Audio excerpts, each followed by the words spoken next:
Good afternoon, ladies and gentlemen. This is the Foundation with Howard Grant jamming with you right here on Mark Zuckerberg's internet. We're doing what we're doing, jamming all the time with you. Grateful to be in your company always. Today is September 4th. This is a pre-recorded show. I know that you guys are getting into the rhythm of being able to give us calls and texts and so forth and so on. But, we got to make modifications, but we still want to give you a fresh show. That was a responsibility that we have, and we want to be able to do that on a consistent basis. You can't start off and then stop and then start and stop it. You got to be consistent, right? So we can do this every day. We off on the weekend, so don't look for me on Saturday and Sunday. You're going to look for me and I'll be gone. Anyway, you know what it is. We're talking about that, and I just got to let you know that and let you know with clarity about where we are and what we're doing and so forth and so on, all right? So I just want to kind of do that with you. Like I said, today is September 4th, Thursday. I hope you guys are out there very good and being able to jam with us. If you want to, you can still be able to hit me up with a text. I'm not going to fight you. Hit me up with a text, 827-0111. You can see all the information right there at the bottom of the screen, 827-0111. You can be able to get us, send a text in advance, or you can be able to say, hey, Howard, we watched the show, we like the show, I don't agree with this, I agree with that, maybe you should contribute to this. However you want to do it, we're out here, we're still being able to craft and mold this show to ensure that this show represents sort of the body, the conviction of who we are as a people. That's really what it is. It's really being able to get back to those things.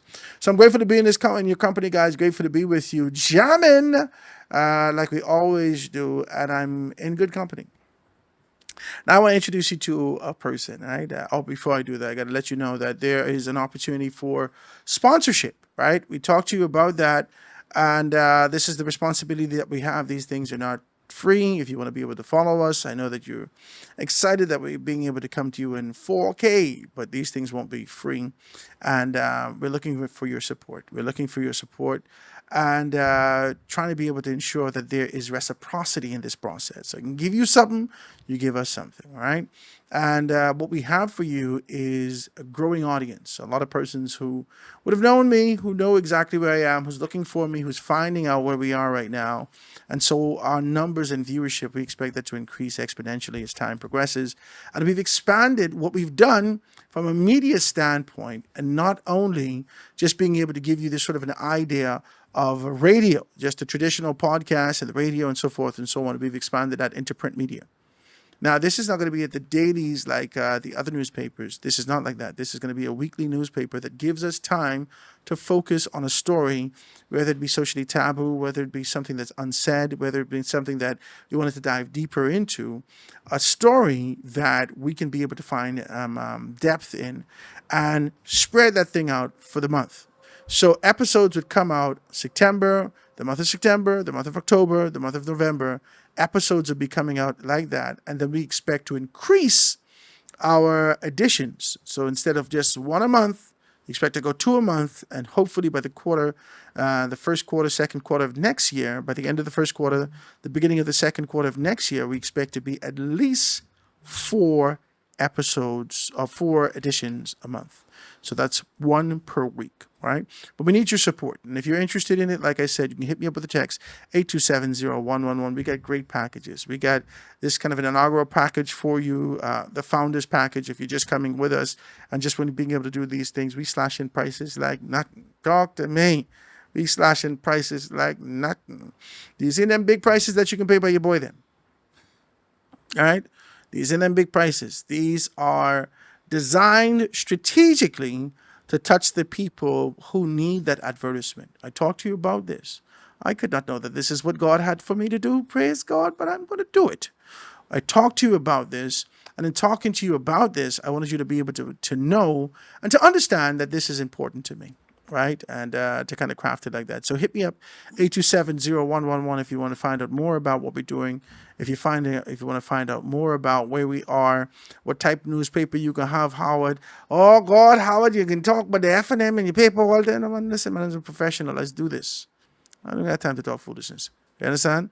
We're going to talk about it if it needs to be spoken of, whatever it is, but we're going to take it from a professional standpoint. I got professionals who are working for me. These are my cousin them who just saying they wrong. They're just right and they wrong. No, No, this is professional people who are working for me.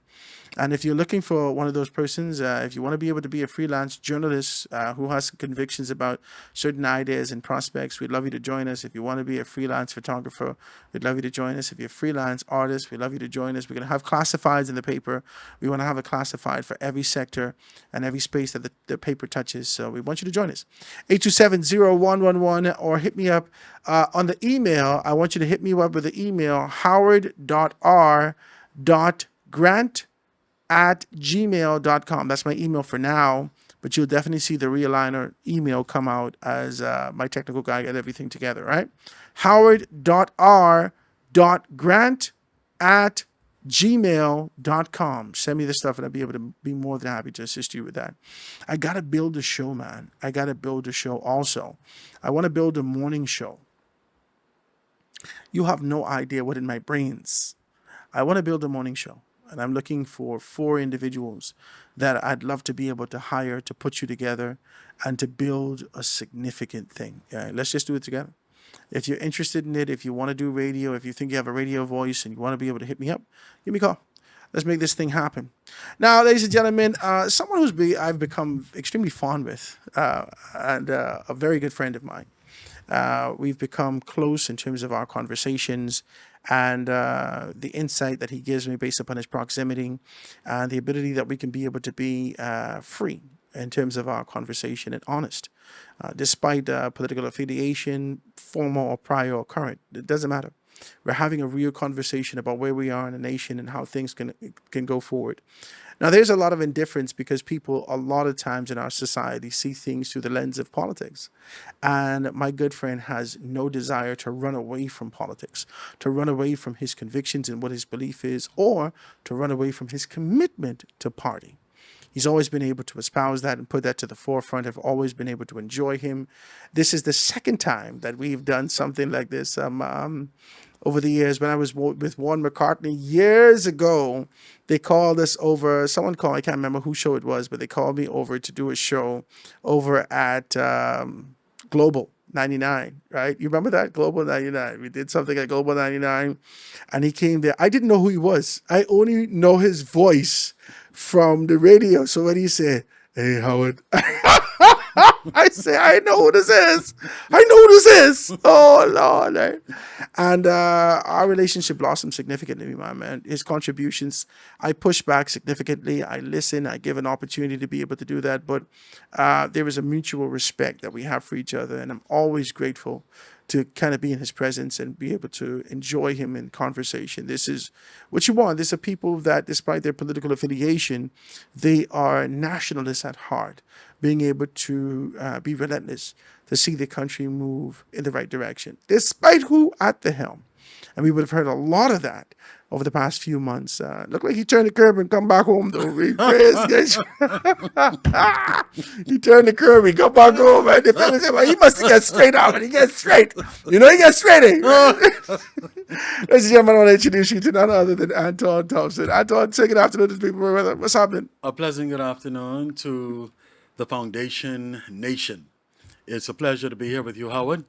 I really appreciate the invitation to come and sit in your state-of-the-art studio.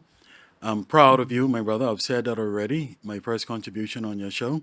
I wanted to set the record straight that, I appreciate your fight. I appreciate that even after not being in the other place where they have an established studio, an established brand, you didn't just go in a corner and fold up and cry.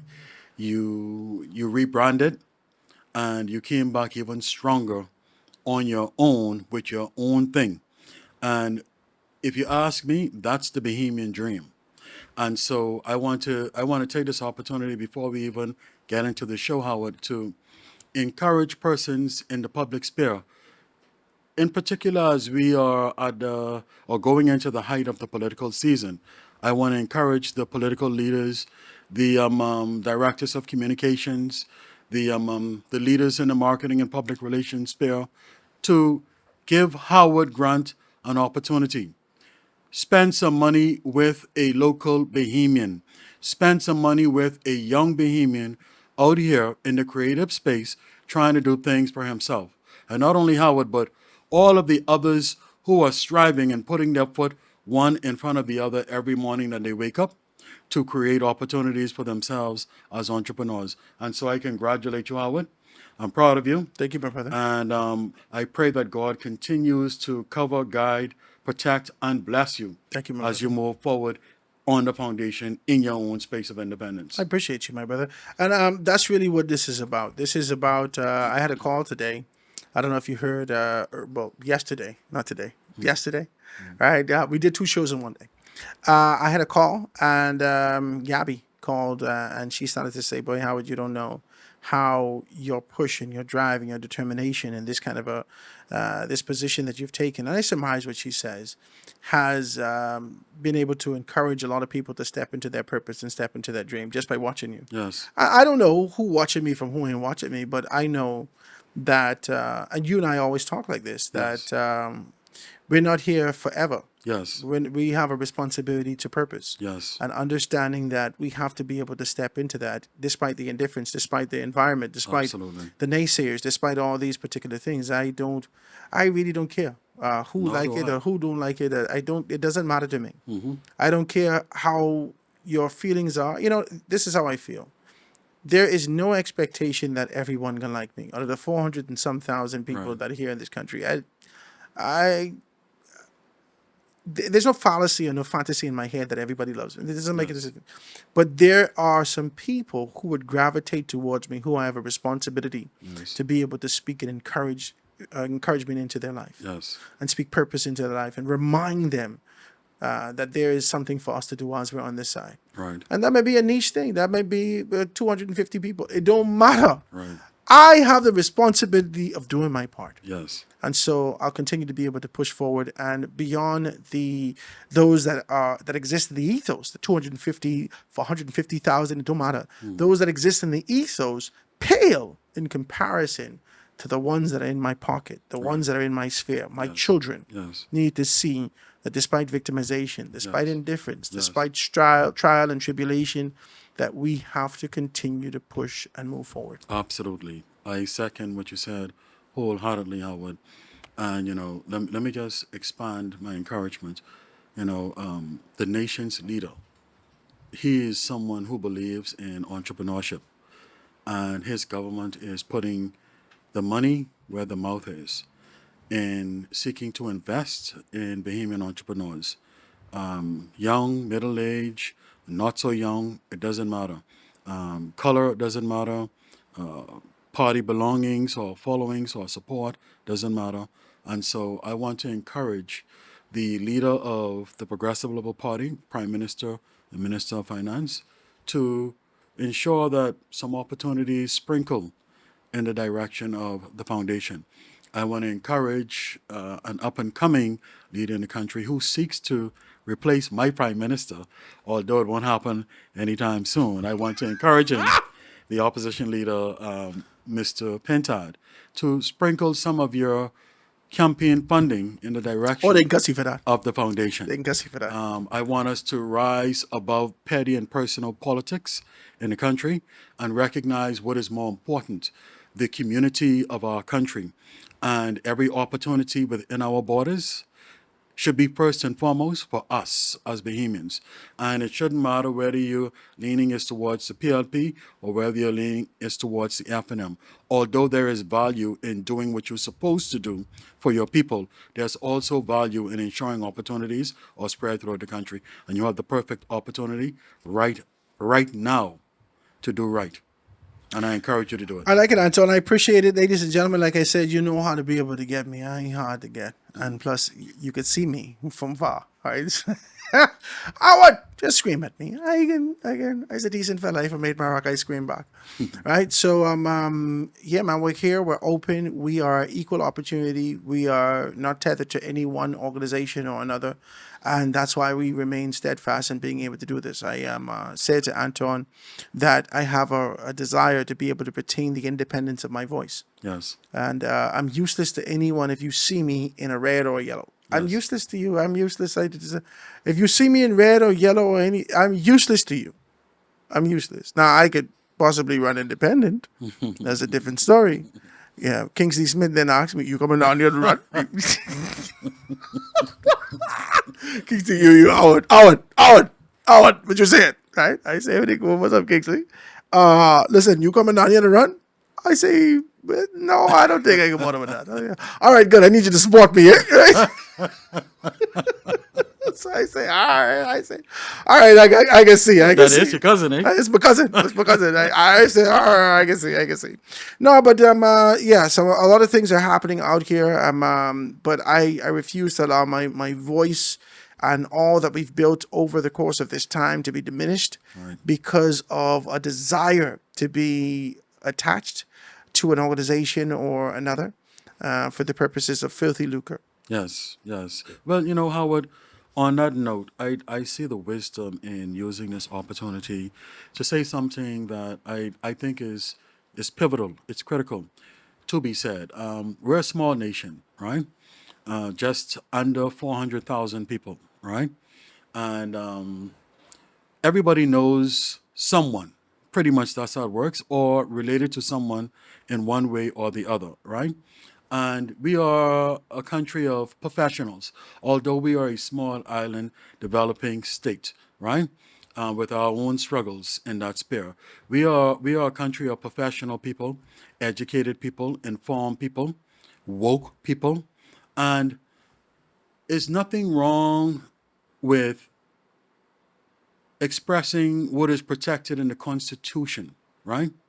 Your political freedoms to support whichever party you wish to lean towards, so long as you don't allow that to compromise your professional engagement, whatever that may be.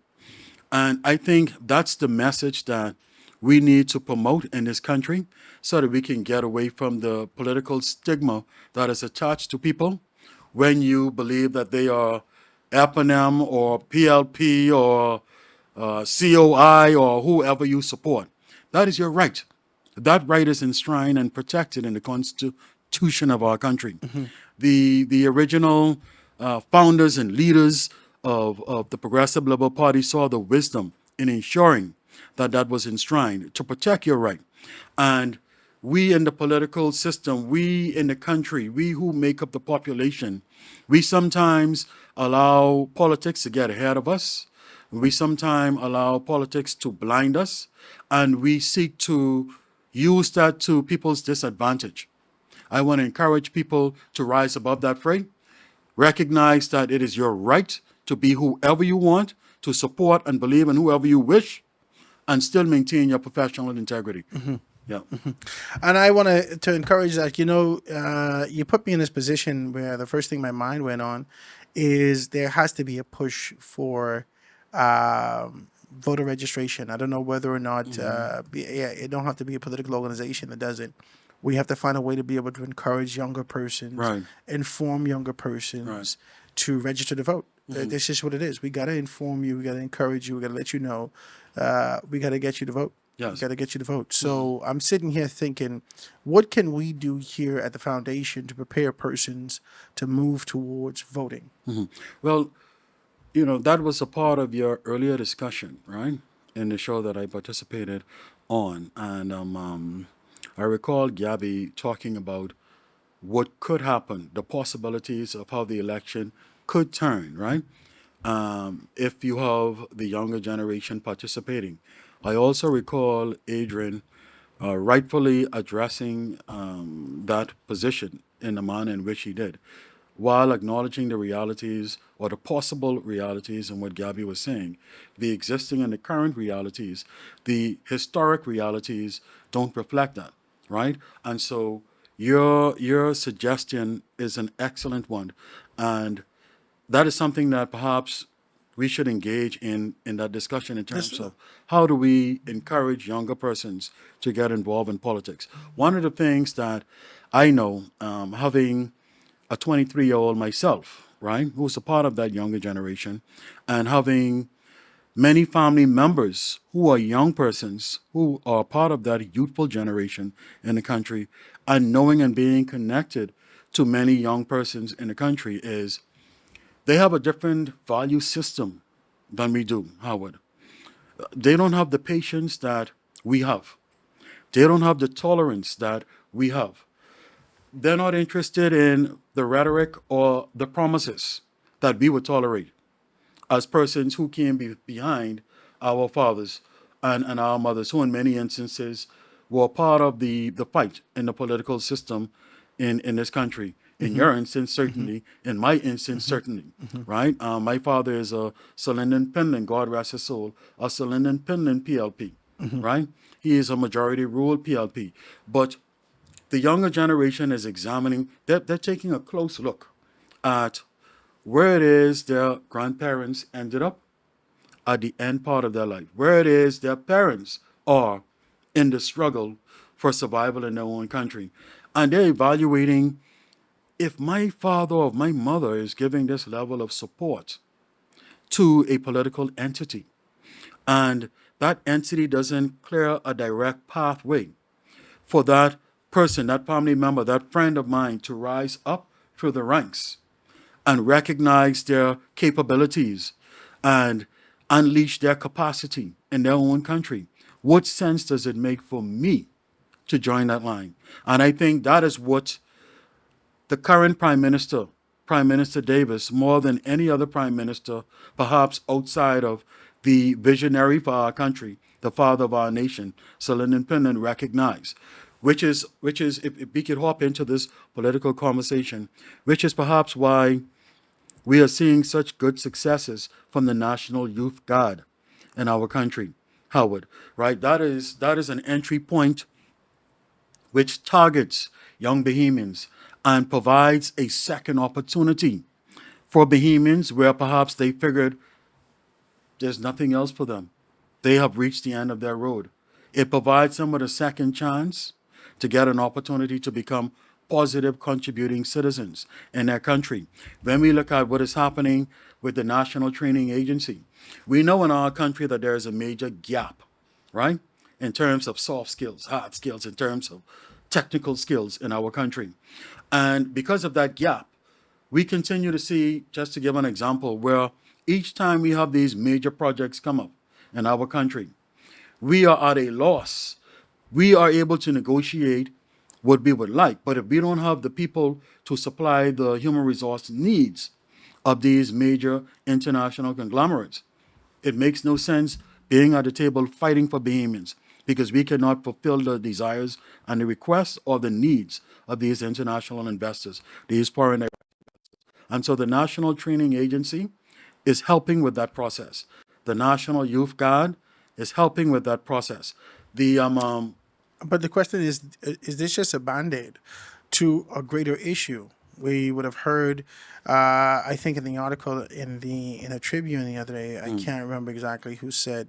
I'm going to pull up the information. I'll get the information. But there was a significant person, I think, from one of the unions that indicates that the school continues to churn out children who are unhireable. We can't hire you. We can't hire you. You don't have the skills from high school. We're not talking about read, write, arithmetic. We're talking about the understanding. You're not adept to understand what is required in this particular space. And this is schools who provide you job training. This is schools who give you exposure. These are people who should understand the ways of these particular things. So we take you from school to put you back into a training space to be able to do the exact same thing in preparation to be able to move on. One of the major things, because I come from the hotel, one of the major things and one of the major budgets that hotels have in preparation to be able to serve is training. And whenever time goes down and you ain't got no money and things getting tight and so forth and so on, and you get a poor forecast, the first thing that they cut is the training budget. Right. And a lot of times that doesn't return. And so the issues that we have right now is that whilst we have the National Training Agency, and I was a part of that, I was the first dispensation of persons who actually participated in the 52-week program. I was a trainer. Okay. I was, at the time, I was a lecturer. Right.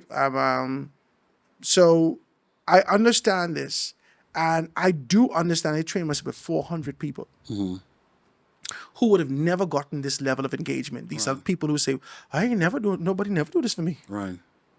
I never do this for me. It was an ingenious thing for the government to recognize this, or to be forced to understand that there are some skills that are being missed, and you have to be able to develop this so you could find a sense of sustainability. And our people still found a way to manipulate that. You want to talk about this piece. The people found a way to manipulate that after the government actually prepared these kids for the government 52 week and they bartered with them, the employer, and said, we will pay these people 52 weeks. Right. And once you recognize that they have the skill set, we ask you to take them on. Some of the places in Grand Bahama, I can't speak for Nassau, but some of the places in Grand Bahama let go permanent workers, told the permanent workers, go to the 52-week I program, remember that. and hired them back from the 50. They requested them Because specifically. They didn't have to come from their budget. And they ain't got to come from their budget, and they knew what the skill set was from these particular people. And then they didn't have to Now, pay this as is much. poor, but this is right after hurricanes. And so they were looking for a way to be able to balance and still provide an opportunity and still get these things. I don't make no excuse for this. But I'm saying to you is that we need to find a way to get above these things. You know, Howard, what you are identifying right now speaks to, we have a problem in our country, especially at the turn of elections, where a new government comes into play. We have a problem of stop, review, and cancel. Yeah. And sometimes stop, cancel, and then review, right? And it happens with both governments. Or just cancel. Or just cancel. And it happens with both governments, Yeah. but it happens more or less with one side of the governments in our country than it does with, for instance, the PLP, right? It happens a lot less with the PLP. However, what you are describing, and I understand, and I follow, and I've read the information, I've seen some of the reports, right? And what you are describing is a situation where you cannot throw the entire bath water and the baby out at the same time, I agree with you. because the program is working. Yes. And once you recognize, if you didn't put into your execution or your planning for the program and your execution the thought processes necessary to recognize all of the possibilities that could occur, when they happen in real time, it still provides you with an opportunity to refine, to reboot, and to execute over again, so that you can get it right on behalf of the Bahamian people. And I say that to say this, Howard. The program is an excellent program. You know, I listened to Prime Minister Davis speak about it. I listened to Minister of Education, Glennis Hanna Martin, speak No, I don't about it. disagree. I think it's an excellent program.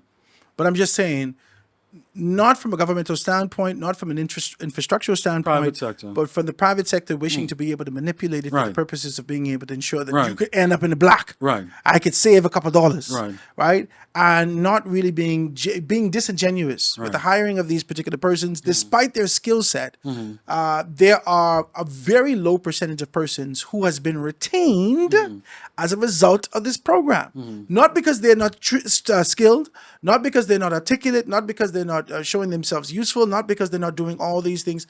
They've come to you prepared. They did well.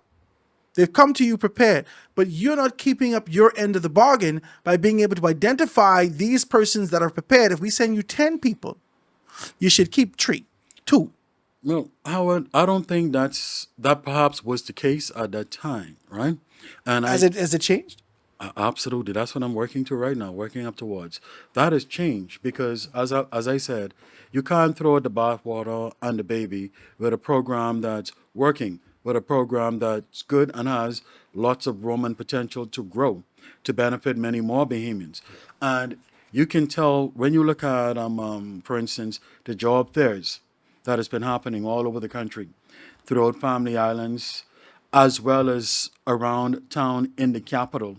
We are having hundreds of persons that are being hired, sometimes on the spot, thousands of persons showing up, and hundreds of persons walking away on the actual days of the job fair, the 2 or 3 days of the job fair, in the private sector, walking away with opportunities.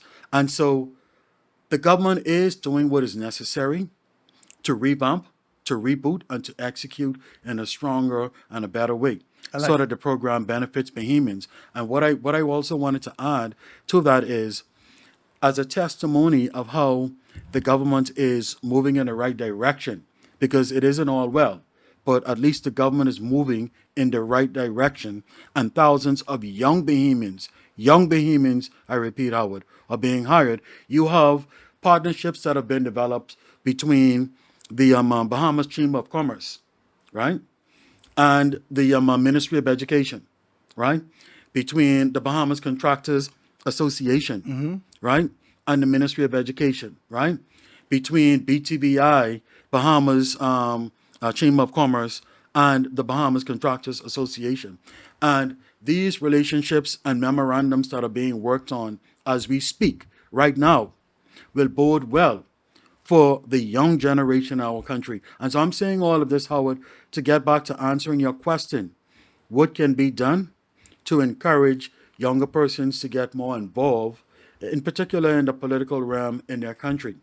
Howard, when they see their leaders, when they can feel their leaders are doing things to positively impact their lives, which would allow for them to do the things that they want to do, and also be in a position to assist their family members, their moms, their sisters, their brothers when necessary, then you will see a change in the interest level in younger persons getting involved and becoming active in helping to determine the outcome of national general elections. And we are well underway I like it. with programs that is happening. I like it. Well, ladies and gentlemen, let me take my first commercial break. I know that we have far surpassed the 30-minute mark, but I got to take my first commercial break. I'm enjoying this conversation. If you are, please hit me up with a text, and let's be able to do something. National Training Agency, National Youth Guard, all those particular persons. I'd love to see. It ain't got, even if you got a PSA, if you got something that I could be able to play for you here, Right. I would love to do that. So I extend that to you. Or if you want to be able to do something with us, I extend that to you also. Because young persons who will pick this up, this can be all over TikTok, this can be all over places. And if something piques their interest, they're going to find more. And we want to be able to have your information accessible for them so they can see exactly what's what. So we're going to dive deeper into this conversation. Let me take this first commercial break, guys, and be right back after this.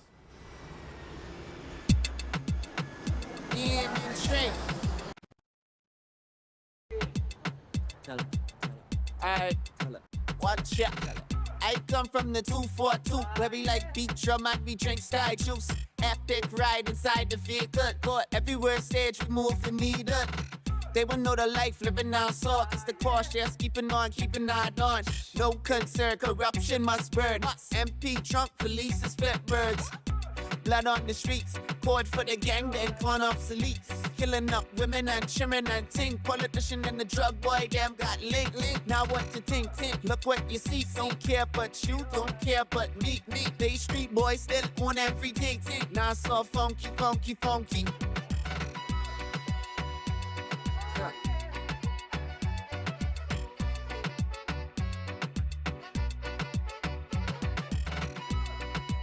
Say the one know I go.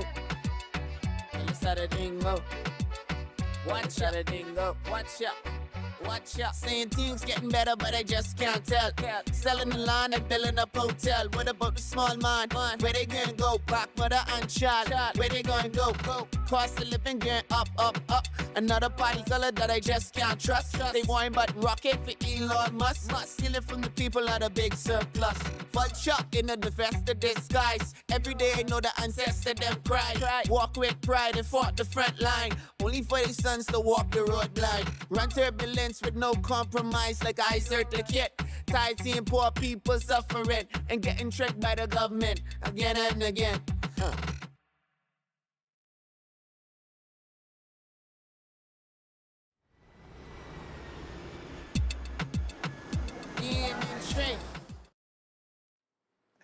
And we are back, ladies and gentlemen.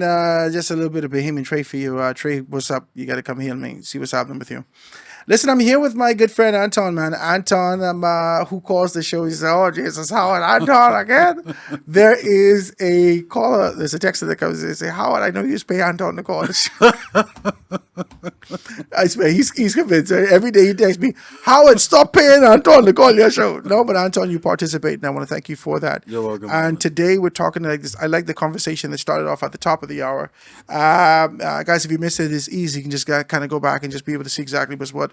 But we're talking about national contribution, youth contribution, and finding out how do we get young people towards the polls?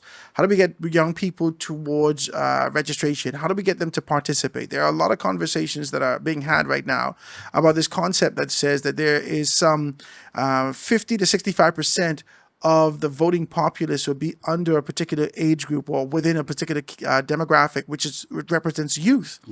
But they're still not. It's not necessarily reflected across the board in what we're seeing in today's politics. Right.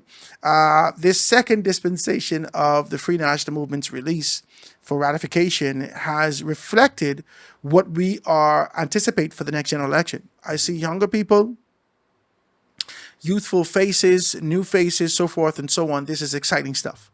So the second dispensation of the 7 that was released gives you more of a view to say that this is what the expectations are for the next dispensation of what's happening in the country. So I like that, right? But I want to talk more specifically about politics in the country at large.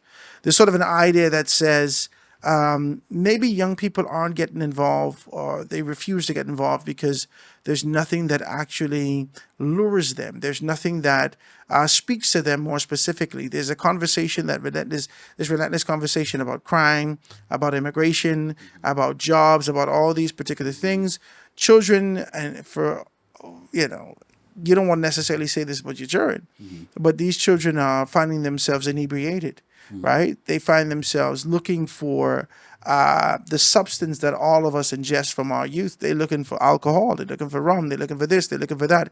Anything to be able to inebriate them and make them feel like they're in a different space and different reality. They're tapping into that as opposed to being able to dive in and fix some of the issues that they have. Sometimes it feels bigger than you. And ain't necessarily that's how it is. You never know that, because I wasn't doing this when I was 22. Right. When I was 22, I had just gotten married. But when I was 18, 19, 20, well, let's not talk about that. That's a whole different story. You see, we preach Jesus, hallelujah, hallelujah. Right? Let's not talk about that, right? So the fact of the matter is that me not going to see all the young people contribute. But I can tell you one thing. When I was 18, I needed to vote. Yeah, because you ain't no man. That's the coming of age thing. You ain't no man in this society if you can't vote. If you can't drive and you can't vote. From I was 16, I had license. I ducked school that day. Went to Freeport, took my test, got my license. I was back before the last period. I walk in the class, right? My producer falling down. I know what happened to him. I walk in the class. Everybody sitting in the class. My geography teacher's there. And I walk in the class. I say, what's happening? Howard, he's the Englishman. Howard, you're late for class. I said, yeah, I was busy. Right? There was, Howard, what happened? It's prefect and everything like this. Howard, what you doing? Duck at school and this and that. I said, shut up. I got my license. Pop! And I slap it. In front of everybody. They said, oh my God, how did you get your license before me? There's 2 people in class get their license. And because of the first one, I say, no, I can't let him get a license before me. I got to go get it. Right. There is a coming of age story that happens in our society. Absolutely. There is a path to manhood. And unfortunately, in our society, more specifically in this community that we live in here in Nassau, it seems, now it ain't got to be so, but it seems as though a great deal of young people find this coming of age with the acquisition of a weapon. Yes, unfortunately. Can I say that? Yeah, because my first $500 was not on a blicky or not on a stick. I needed to buy a car. So my little sweet thing in the can could roll with me. I can't have a catching bus. These fellas might be trying to little thing. What's going on, little thing? I couldn't have that. Right. So I got a car that had manifold problems. The exhaust was break right under by the manifold, right? And all the smoke was in the car.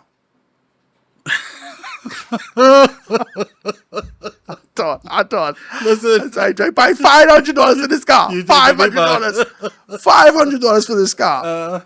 Right? And as I drive that, all the smoke in the world inside the car. But my God, I felt me and my girlfriend at the time, which is my wife now, right? She had her head out the window, the passenger window. I got my head out the driver's window trying to breathe. Right. But you can't talk to me. And y'all moving along. Hey, you can't talk to me. I got a car. I remember my story as well, talking about that as a young man, Howard. As a matter of fact, you know, things as we develop and as we advance in the nation, Howard, we are leaving a lot of the values behind that were once important to us. And I recall my mom's brother, Uncle Henry, God rest his soul, is a man of discipline, very strong man, and very no-nonsense man. A man who believes that you shall eat according to the sweat from your eyebrow, right? A man who believed that the sun should not meet you in bed, right? I had one or two little challenges with that part, but anyway. Especially when you get a little sweet thing. You got to roll over with that. and so, you know, those sort of things were embedded in you. Yeah. From whom, Howard? Yeah. You didn't have to be exposed to the world to get those life lessons. They were being taught either by your father or by an extension of your father in or around the home. Sometimes even in the community, Howard, we do not have that same orientation today that we had back in the day. I recall myself working very hard and finding it a pleasure at a young age to save money because my mom always taught me, my uncle always taught me, my dad taught me eventually that you have to save 10% of every dollar that you earn. And I found myself at the tender age of 17, 18 years of age when I finished high school and I decided to go the path immediately of working first before going back to school. And when I saw myself saving, I saw that first $1,000 on my account. I felt proud of myself. That's sweet, eh? I saw that second $1,000 on my account. I was even more proud of myself. You rich now. To the point where I saw $10,000 on my account. Oh, then Jesus. $20,000, then $30,000. So I was saving my money. And I wasn't distracted by the things happening around me. I wasn't distracted by It's clear you didn't by have women. you didn't have no girlfriend at the time. Man, hold on. Let's man. just be very clear. Right? You know what? What We know you you got talking about? $30,000. I need a car, Anton. Listen now. Listen. The first car I ever bought as a young man, about 18, 19 years of age, I bought it from a family that owned the restaurant, very popular restaurant back in my time growing up, our time, because we in the same age set, called the Nikia's family. They had a restaurant right there on the Soldier Road area, around the Soldier Road location, just east of Abundant Life Road, right? There was a restaurant there, and they were selling what I considered at the time. It was a nice Honda. This nice Honda, man. My God, you can Nice tell he's from Honda. Nassau. Nice Honda. He need a Howard, Honda right? off the top. And Oakley's, he need that. Oh boy, look at Howard. Back in the day, I wasn't buying no Oakleys. I was buying Gucci. Oh my God. I was buying Gucci shit. Big time. I was spending $500 and $800 because I was able to make that money because I was disciplined. And we have strayed away from that, Howard. And as we became more advanced in the society, especially us younger parents, we have moved away from teaching our children the values of going out there and working hard, or going out there and getting an education, or going out there and starting a business, or going out there and saving your money, no matter if you made $20 or if you made $30, or sharing, even if it's one piece of chicken, being able to share with your family member or with your friend, and not just thinking about yourself. We have moved away from those value systems of teaching our children the importance of participating. Because all of these I agree with things you. start at the home level, Howard. Yeah, I agree with Participating you. in politics in our country. And the value of helping to determine the outcome and the direction that you want your country to move in. And so I'm saying all these things, Howard, in this interesting conversation, to come back to this one point. The government is doing, in my view, a wonderful job of trying to educate, You look at what's happening at the educational level with the Minister of Education and her director, right? Mrs. Russell McCartney Russell, and the Honorable Minister Glenna Santa Martin. They are revamping the education system, Howard. They are ensuring that children can focus academically on pursuing University of the Bahamas when they finish school, or deciding from primary school, you can identify the child who's more technically inclined, but still providing them with that foundation of reading and reading comprehension. And you can also identify that child who is geared more towards academia and staying in the classroom and pursuing that associate's or that bachelor's or that master's or that PhD or that specialty study, depending on if they're in medicine or one of the STEM programs, right? And so we are getting back to that. But what we need to come along with us in that process, Howard, or the parents or the guardians or the grandparents at home, and by extension, the wider community. We need to get back to that, Howard. Yeah, and so just to be able to put it into what we're saying, despite the nostalgia of how we actually grew up as young people, despite the fact of how we would have been able to travail, our parents were different. I tell you, I remember telling my daddy this long, and he know. He played like he fool, like he remember, but he remember. I was 16 years old, and Jesus must have dropped this business plan on this on my head, right? Let me tell you, right? So Jesus must have dropped this business plan on my head. 16 years old, he laid in his bed watching television, just come from work, right? And so I said, Daddy, I have a business plan. I can't remember what the business plan is, right?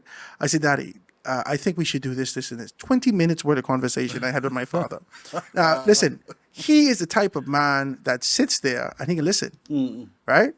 So I said, as I talked to him, he listen, he ain't butting in, he ain't saying nothing. Attentive, you know. He stopped watching the television and he looking at me and he moving with me and he saying this. So I say, 20 minutes up, I say, Daddy, what you think? He say, what I think? Right? I say, yeah, Daddy, what you think? He say, I think you better stop talking. Shh. And get your ass up and go find a job.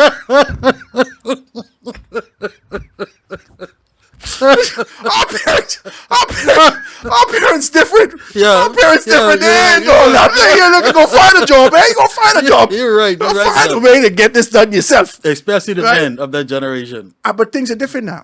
Things are different now. Even with my son now and my daughter, I want to figure out how I can help. How do I do this? How do I do that? You know, how do I become a part of this? Right? And it goes back to a saying, and I think I don't know whether or not we as a nation, whether or not we as a people, whether or not we are as individuals are reaping the woes, Right. or the ills of Right. what this is. Right? Hard times create hard men. Right. That is true. Hard men create soft times. Soft That is times true. create soft men. Soft men force their children to be able to move into a harder period because hard times coming.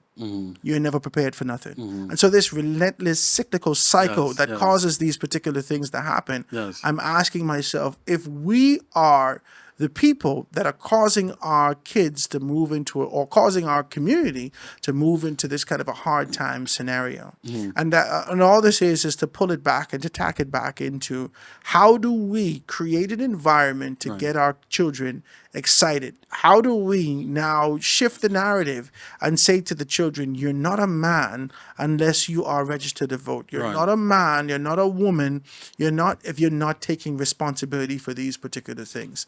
We have to figure out a way to be able to do that. Talk to me. You know, Howard, a lot of what we're talking about, while the government does have a big responsibility and a big role to play in fostering and encouraging and creating that environment for our youngsters, right? To want to get involved. A lot of this starts at the home. And, you know, Howard, I'm speaking from some personal experience here, and I'm speaking from some general knowledge as well. And a lot of it goes by having someone who is giving you that example, that leadership example that you can emulate, Howard. A lot of that is missing in the homes today, which was present Not just in the homes, in you the know. homes.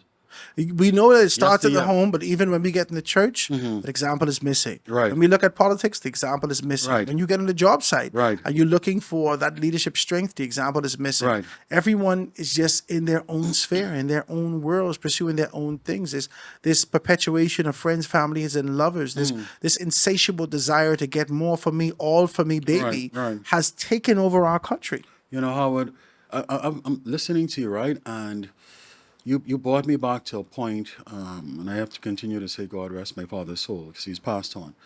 Where as a young man, doing positive things in my life, right, Howard? As a young man, doing positive things, making investments, wanting to prepare myself today to enjoy the future that I want to enjoy tomorrow. I remember I had a conversation with my father. Oh my goodness. I had a conversation with my father with reference to an investment that I had taken on.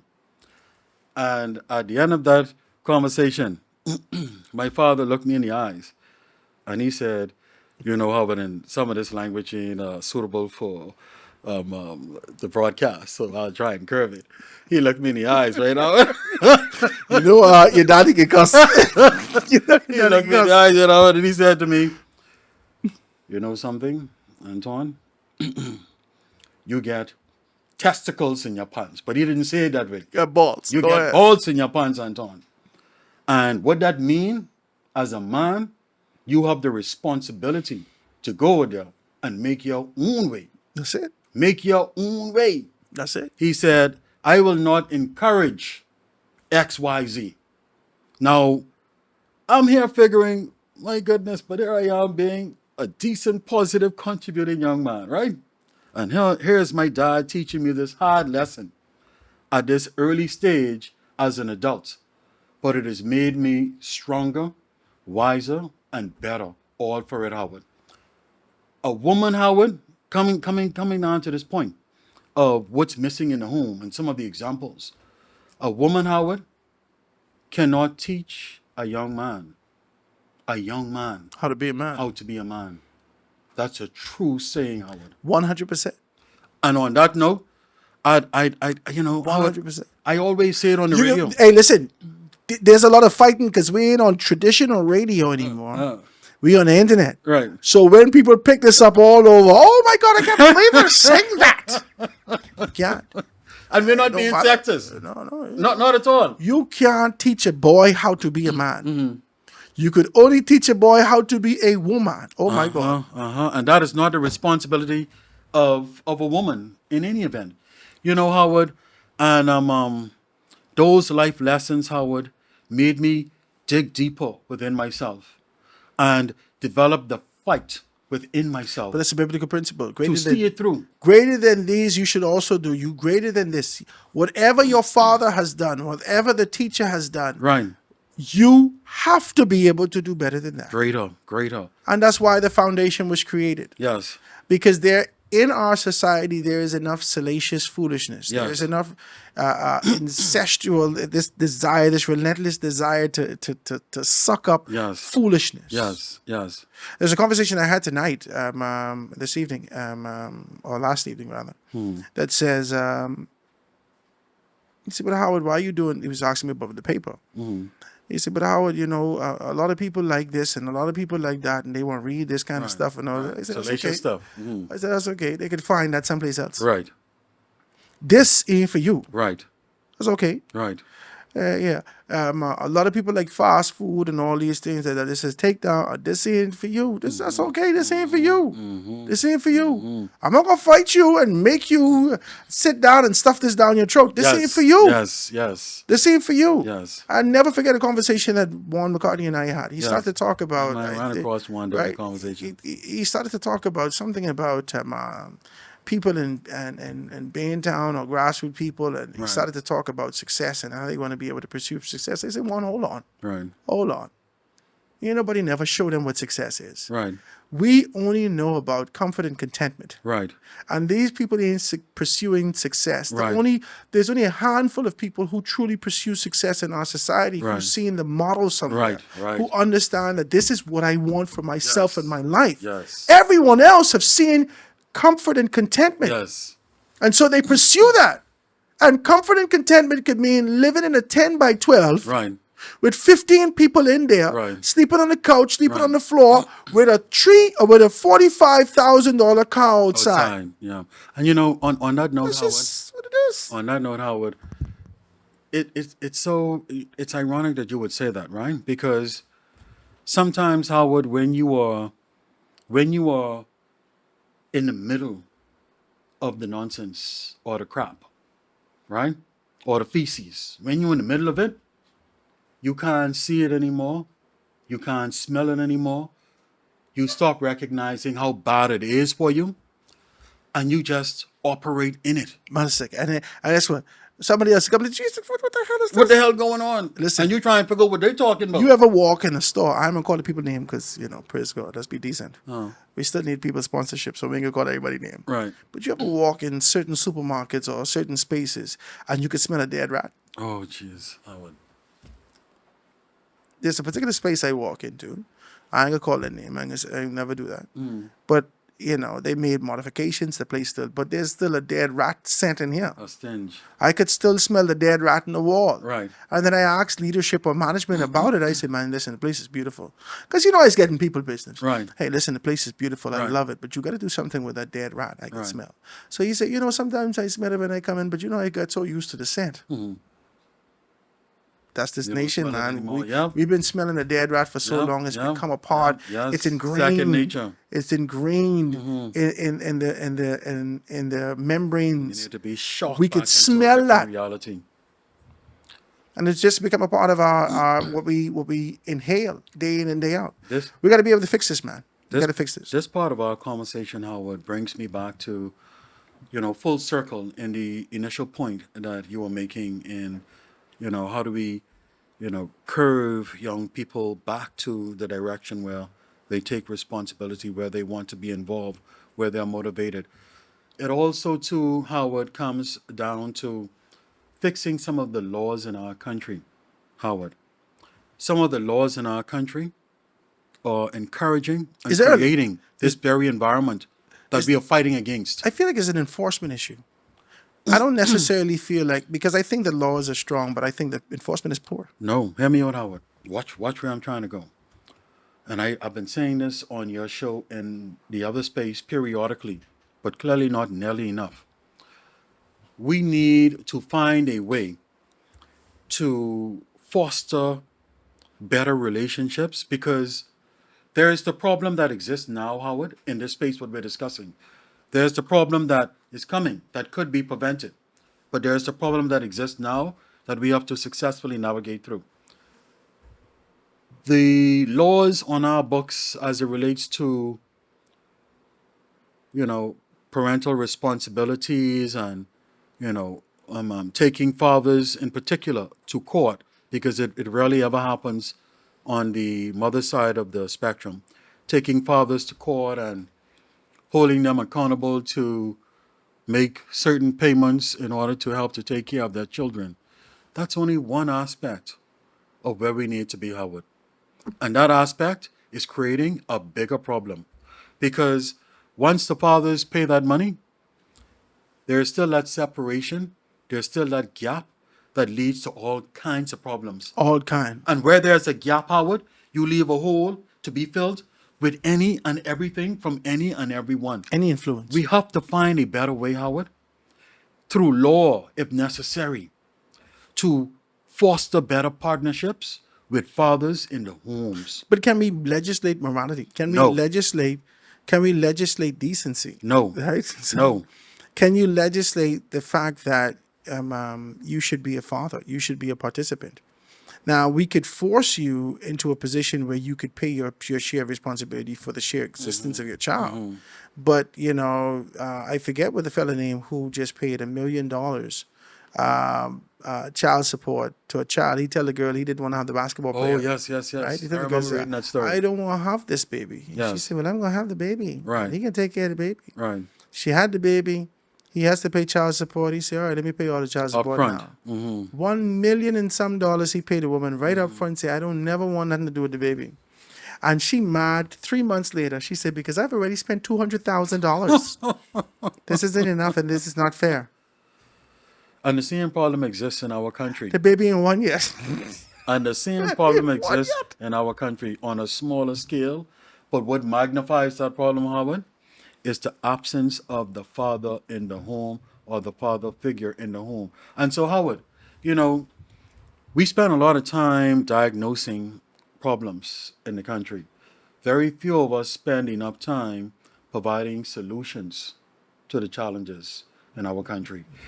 Money is one portion of the responsibility of helping to develop a wholesome child in your country or in our country that feels love, that feels the spirit of community and family in the home, that has those examples. Money is but one aspect of what is necessary.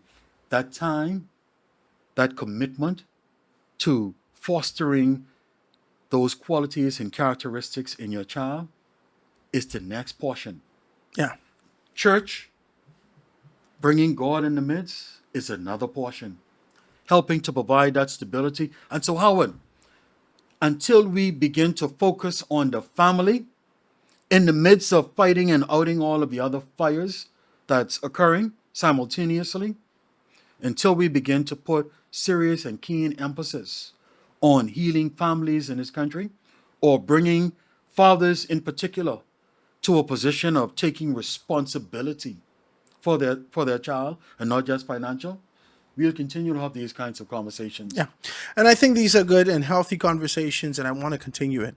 I love this conversation. I love the fact that we're dealing with some things that are intangible. I often talk, and you hear me talk about it. Yes. The tangibles are the intangibles. I think for such a long time, we've poured so much of our effort, so much of our resources, and our energy into this idea of being able to create the infrastructure, the tangibles. I think that was our father's generations and our Right. grandfather's generation, Right. the responsibility of creating an environment. Yes. But now things have shifted. Yes. Now you have community, Right. and community having issues, whether that be suicidal, whether that be educational, whether Right. that be diagnosis with ADHD, whether Right. that be diagnosis with this, that, and the other. There is an intangible, that this void that we continue to talk about, how do we fill this void? What do we do to fill this particular void? And with faith, with realignment, with righteousness, we can be able to do that. Let me take this quick commercial break, guys, and be right back after this.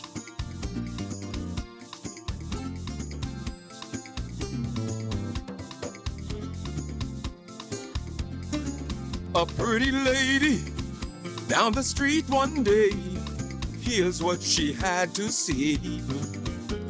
Life's been unkind in so many ways. I'll be evicted with 5 children, yes, hardly a cent to pay the rent on down head. Here's what she said. Oh, how I wish I could fly. I'd fly away so high, up with the birdies, way up in the sky. Things kinda getting to me. I need an escape. I'm sure many of you could relate. She said Monday stress, Tuesday stress, oh Wednesday stress, Thursday stress, Friday stress, oh Saturday stress, even Sunday, my only rest day, stress.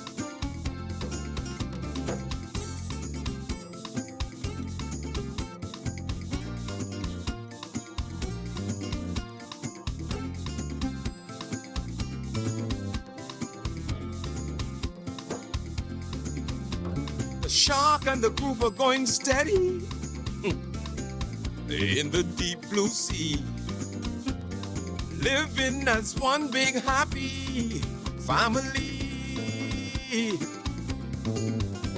Till one day the shark got hungry. The group cried, no shark, don't eat me. Shark shook his head. He said, once you're dead, you're free. The grouper escaped and cried, Monday stress, Tuesday stress, oh Wednesday stress, Thursday stress, Friday stress, oh Saturday stress, even Sunday, the only rest day, stress.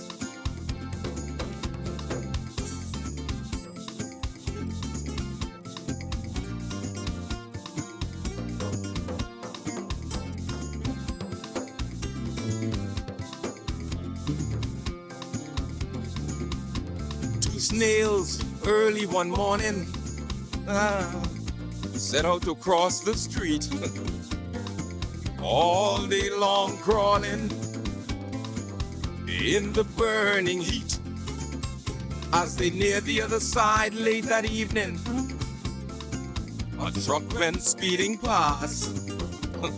One snail looked at the other and said, you know, if we wasn't fast, what a laugh. They said Monday stress, Tuesday stress, oh Wednesday stress, Thursday stress, Friday stress, oh Saturday stress, even Sunday, the only rest day, stress.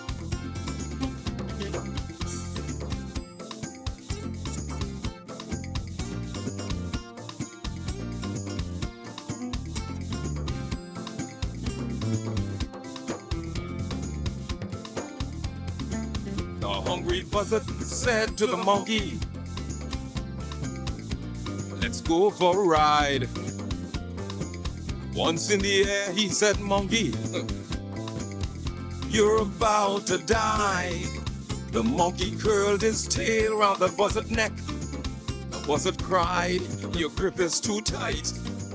The monkey said, and we are back, ladies and gentlemen. This is The Foundation with Howard Grant, jamming with you, having a conversation. I love the conversation about being able to get into youth, the perspective of identifying their strengths and reminding them the responsibility to community, and the fact that they still have the responsibility of being able to find their own strength. My father always have this analogy: nobody's take care of SD. That's what he says. Nobody's take care of SD. That don't belong to them. But you get your own damn car, right? You take care of that. You got the plastic on that for 10 years. You don't have to cover. The people take care of their own things. Yes. And so it's important that you find your own strength. Despite the encouragement, despite the environment, you have to find your own strength to get to where you're supposed to be. Yes. And this is what we have to do, right? Guys, those commercial breaks where you hear news and music and so, well, music for sure, are spaces for you to be able to do some commercials with us. Yeah, put your little 30 seconds, your little 60 seconds. Yes. And soon, in very, very short order, you're going to be able to have thousands and thousands of eyes. This is what we believe in for, on you. And so we want to be able to get your product strategically placed in a position that persons can be able to see that. And anything that we could render with our influence and our platform, we'd like to be able to assist you with that. All right, 827-0111, 827-0111. Yes. You'll be able to see that. I'm sitting here with Anton. Anton, we're having a conversation, man. Absolutely. Let's talk before we come there. Talk about Yes. Talk to me about what's happening in the PLP. Talk to me what's happening, what you see happening in the country. Talk to me about what you see as it relates to what's been going on. You know that we've been out of whack for a while. Not much has changed outside the introduction of 7, like we said, with the FNM. Right. We see the PLP is staying steady. I heard some, a birdie or two. I don't know whether or not there was an official position, but indicating that Vaughn Miller would not return in Golden Isles. Yes. I heard this. There is anywhere between 2 and potentially 4 seats. This is just conversation people have about the possibility of the Boundaries Commission identifying more seats to be able to be placed in. So there's a lot of things happening from the perspective of what's happening in the community. Talk to me about it. Talk to me about what you see and what you've been hearing on the ground. Well, Howard, on the ground. Put your mic close to your mouth. Go ahead. Thank you. On the ground, Howard, all I'm hearing is the Honorable Philip Brave Davis, and this is not political. You asked me a question, I'm giving you an honest answer. On the ground, all I'm hearing is the Honorable Philip Davis is going to repeat as Prime Minister in this country. And because of the love that people have for the leader of the PLP and the Prime Minister, because of his humility, because of his likability, because of his willingness to sit down and listen and try to understand, try to edify, and try to get the results necessary. I think a lot of our conversations that we have had when you were in that next space, where we were being frank and honestly identifying some of the pitfalls and the challenges faced by Prime Minister Davis, I think he has been listening, because I am personally seeing differences, Howard, that I could speak to, but I'm not permitted to speak to at this time. Can I say publicly. I'm also seeing differences? I believe that. I believe that. You have no idea, by the way. I don't. You believe, but I'm telling you, I am absolutely impressed with what I'm seeing. Okay. And I gotta encourage him, man. Yes. I gotta encourage him. Yes. And I didn't know. I didn't know. Right. I'm gonna tell you this. I'm Please. gonna tell you this. Please. Listen, I'm gonna tell you this. All right. You all like my business, and so I can give you a little taste. You like my business. You want to? Well, Jesus, Howard. So, every living prime minister called my phone. Right. Every living prime minister in this country after I was separated, except the Honorable Perry Christie, right? Right. Former prime minister of the country. Right. And Perry Christie, he has no idea. I love him the best, right? Right, He has right. no idea. I enjoy him, right? Right. You could tell by the way I talk. Right. I Right. love the man, right? Right. And so I get a call from him, right? So I tell my wife, You I gotta boy, do some of that. I said, no, I can tell you right now. I say, boy, I said, everybody call me, and I said, and Perry Christie didn't call me. You know that for So BBC. I said, I hear from him. You can I fix don't know that. what You can happened, fix right? that, Howard. So I went off to drop something over to the Honorable Alfred Sayers, right? Right. To the Department of Immigration. Okay. I had some books, I told you all about the books, the ABC learning books and stuff like that. Right. I gave all the books out, right? So I Okay. distributed all the books. I gave 20 to each minister and told them how to be able to distribute it or distribute it how they want. Okay. And we just gave it away. We were supposed to sell it, Mm-hmm. but I wanted to be able to give it away as while this is back to school. Right. And you could kind of slide it in the bag, so Yes. forth and so on. Okay. Yes. So we gave the books away. I'm giving it to Alpha Sayers. Coming down the stairs in immigration was Kevin Which Kevin? Christie, Oh, the brother. right? I ain't seen him in so long. I say, Kevin Christie? He said, Jesus Christ, boy, Howard, boy, get dark, right? I see all the red people in the stuff, right? He's like, he said, boy, look at, boy, listen to me. That's Kevin, all I just so like happy Kevin. I see you. Yes. He said, Jesus Christ, I'm so happy I see you. A little, because he a little stiff now because he had a little Right. little thing, right? Yes, yes. He's dealing with some stuff. Yes. So I said, boy, Kevin, I heard, but I didn't see you such a long time. What's Right, going on? right. He and I used to hang out all the time. Over by Tiki Hut by Byron, Right. and just being able to do some stuff, Right. right? When I was working with Byron, the first dispensation when I was over at the other space, right? Right. So, Kevin say, Howard, I'm so happy I see you. And what people always just say that. I'm so Right. happy I see you. Right. I just was thinking about you the other day. Uh. So he says, me and my brother were sitting down, Wow. and you said something on the radio. Right. And me and him laugh. Right. And he said, I bet you I know who said that to him. Who? Right? So he said, call Howard. And Kevin had my old number. Ah. So that explains it. So that's explaining We it, don't right? need to make no more He calls. didn't- No. We didn't make no calls. So no. All right. All So right. you got my new number. He said, I can make this happen. And Yes. I said, okay, Yes. no problem. Right? Yes. But every one of them called me, including the Prime Minister. Yes. Prime Minister didn't have to call me. No, he didn't. Sometimes I put him to task. Yes. Especially at the beginning of this thing when we said that he had parallel campaigns, Yes. running a campaign internationally Local and and running a international. local campaign. Yes. And how the two are far in between. And I love the Polish campaign internationally. Right. And this local campaign need to work They gotta brush up on it. Right. But with the introduction of Trump, Right. and I say this to you, with the introduction of Trump and the shifting of what's happening in the United States of America, whilst there's still allegiance Right. to ensure that we deal with climate change and whatnot, Right. there has been a significant focus on the ground locally. Yes. Absolutely. Absolutely, Howard.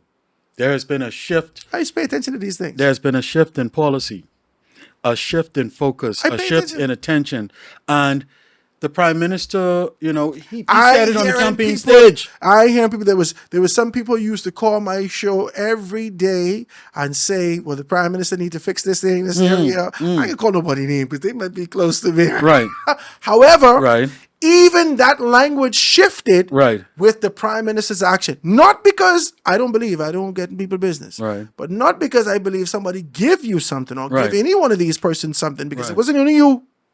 It was other persons calling, being able to say, if the PLP Express don't fix themselves. this, Right. Yes. we're going to have problems at the Yeah. door. And that's the truth.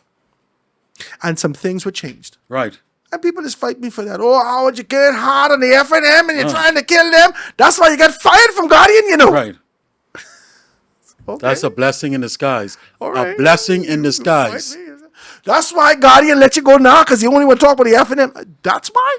Okay, all right. If that's how you feel, I'm not going to fight you. But I actually, when I identify things, and I always tell you, I don't make an assessment of how I deliver my show and what I have to say based upon what other persons say. I but- take my time, I ingest the information, I observe, and then I can ask you a question, I apply. Albert. I can Go ask you a ahead. question right Yeah, there. let me hear it. Because I know the people are waiting. Are you still going to tell us what that thing is? You was going to tell us about the Prime Minister. You said the people like your business, and you said you was going to tell us a little I piece. get a call from every living prime minister. Minister called me and said, Jesus Christ, Albert. I tell you what minister say. I tell you the prime minister, the sitting prime minister called me and say, Howard, listen, how things. And listen. Yes. Listen. Yes. You know, there's kind of an idea where people say, brave is the man. When you need something, Right. brave is God and brave is all. Yes. He's a man with a heart, and he really cares and this and that. The real delivery man. Now listen, I know his brother, I know his sons, Yes. I know people around him, Yes. right? And Chris will always come in the studio with me and say, "Man, I tell Daddy, he need to hire you, man. When you was carrying Daddy hard, man." Right, I said, right. "But I said, Chris, let me do my job. And Right, you know right, how I can right, fight you, I can fight you, right. right?" So I've never had an opportunity to be able to really sit and speak to the Prime Minister, You mean the current Prime Minister? the current Prime Minister. Yes. I got the chance. Yes. And I was absolutely blown away. Yes. Yes. I must tell you the truth. Yes. I am so impressed I'm with it. very proud to hear that, Howard. I'm so, and this ain't like, listen, I am so impressed with him Yes. because from afar off, you could see the observation of That's my Prime Minister. strategically placing people in, and this is, I might as well put it up, sponsored by the PLP. This section is sponsored by the PLP. This section is sponsored by the PLP, right? No, right? No. But I just want to be honest with you and be Yes. transparent with you Yes. because Yes, Howard. I've said to you before, with all honesty and truth, a lot of persons would make you out to be a villain Right. because they don't necessarily support you, but they don't know you, right? And the first thing that the Prime Minister calls me and he says, "Howard, how you doing? Yes. How's your family? Are you okay? Yes. Is everything okay?" Yes. And I was like, "Yes, sir. Everything is good. Yes, sir. Everything is good, Prime Minister. Yes. I am. My family and I were well." Yes. He said, "Okay, good." Right? And then he and I went into a conversation and whatnot, just talking about it. And listen, man, he blew me away. That's my Prime Minister. He blew me away Yes. because he didn't have to do that. Yes. He didn't have to do that. Yes. I mean, these things happen every day. Yes. But he didn't have to do that. And I'm grateful that he did. Mm-hmm. And I put Minister task. Mm-hmm. And this is my boy. But I just have to put him to task because I don't understand what the hell he's doing. Yes. Are you still running for Kalani? But now I get a little better idea, right? So And you see he coming on the show, Howard? he coming. He tell me he coming. You say he coming? He tell me he coming. All right then. All right then. All right. He called me, and then when he said, "Howard," Not. he said, "What the hell happened, man?" So I tell him what happened. So I Right. say, "Oh Jesus, man, you don't know. You may not know minutes like how I know minutes, Right. But he has choice words. he's Absolutely. giving. Choice words he's giving, right?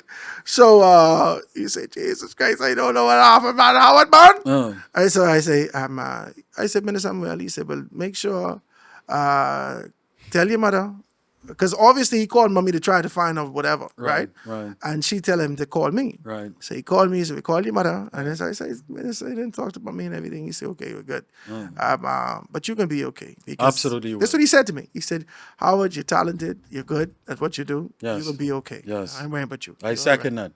that. Yeah, right. Mm-hmm. And I appreciate that. And I appreciate all those particular persons. Now, there are other persons that They ain't called. I said, every prime minister Okay. called my phone. Okay. All right. Now, some called with encouragement, Right. some called with a stern warning. Okay. Right. Do we get into the stern warning? I wish not. I wish not Right, to at this right, particular right, time. right. However, That's it wise, exists. Howard. That's wise. It exists. It exists. I just want to be able to say that a lot of persons may not necessarily know the prime minister.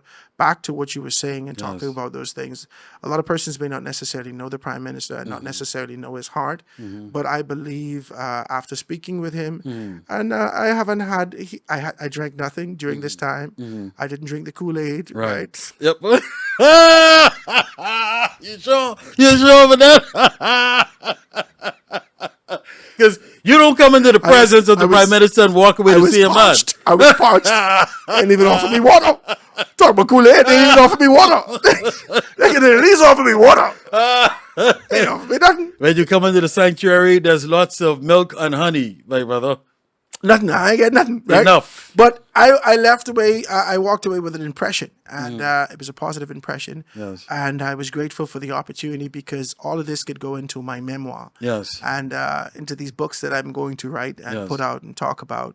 And I believe that. Well, he talked to me about this. He said, "What you gonna do next?" I said, "Well, I want to do this, this, and this." He said, "Okay, let's see if we could do something." I said, "Okay." Absolutely. That's the man who I know. Let me tell you something, Howard. On that same note right there.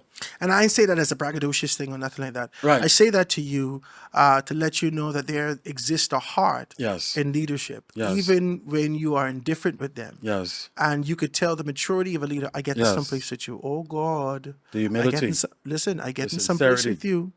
I get in some place and I want you to understand. Mm-hmm. With leadership comes scrutiny. That's Yes. just what it is. Yes. There is a bag of scrutiny waiting on you. That's a part of the job. Simultaneously, when you pick up this trophy of success, there Right. is a ball and chain of Yes. scrutiny Yes. that follows this. Right? And hate. And hate. And dislike and disdain and everything that follows this.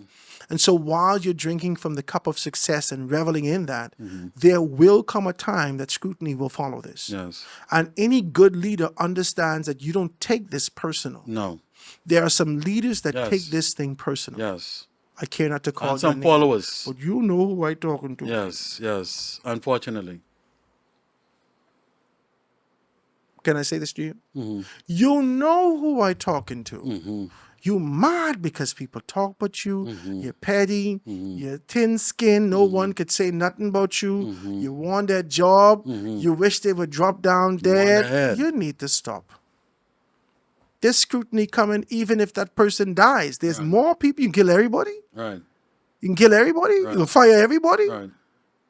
No, stand up in your convictions and do what you're supposed to do. I got to commend Minister for being able to do it. Because I'm telling you, I put Minister to task. Absolutely. He know that. We both did. I put Minister to And task. we still do. And Minister called me and said, Howard, you okay? Yes. I said, Minister, all right. This is Howard, boom, boom, boom, boom. You didn't know. You got to watch out for him. I'm grateful to be in this position because I get to learn a lot Yes. about the inner sanctum of leadership in this country. Yes. Yes. I'm grateful for this. Yes. And so all of that just to be able to go back to say to you that the personality of the prime minister Yes. is not to take things personal. Yes. I couldn't know that, right? I could gauge this from his brother. I could gauge this from his son. That none of them sensitive about this. None of them sensitive. None of them like they know what the hell I say. Right. And they say, well, you know, sometimes I told him this too, or maybe we got to encourage him to do this, and Right. maybe there's some people around him or whatnot, but we Right. got to be able to continue to encourage Right, him. right. As I tell him, whatever it is, Right. that there is a level of transparency that can lead to the type of leadership that we're looking for in this country. And And I believe that he is the man of the hour. Howard, on that note right there, right? And just linking the Prime Minister directly, Prime Minister, the Honorable Philip Brave Davis, linking him, Philip Edward Brave Davis, linking him directly into this, the other part of this conversation without moving away from what you're talking about right now. He has working amongst him in his office of the Prime Minister a lot of young Bahamians that he's pulled into the fold in leadership positions right around him, Howard. I know, I saw that. Immediately around him. And I look forward to you fulfilling some kind of role somewhere and somewhere. I ain't asking you to talk with it.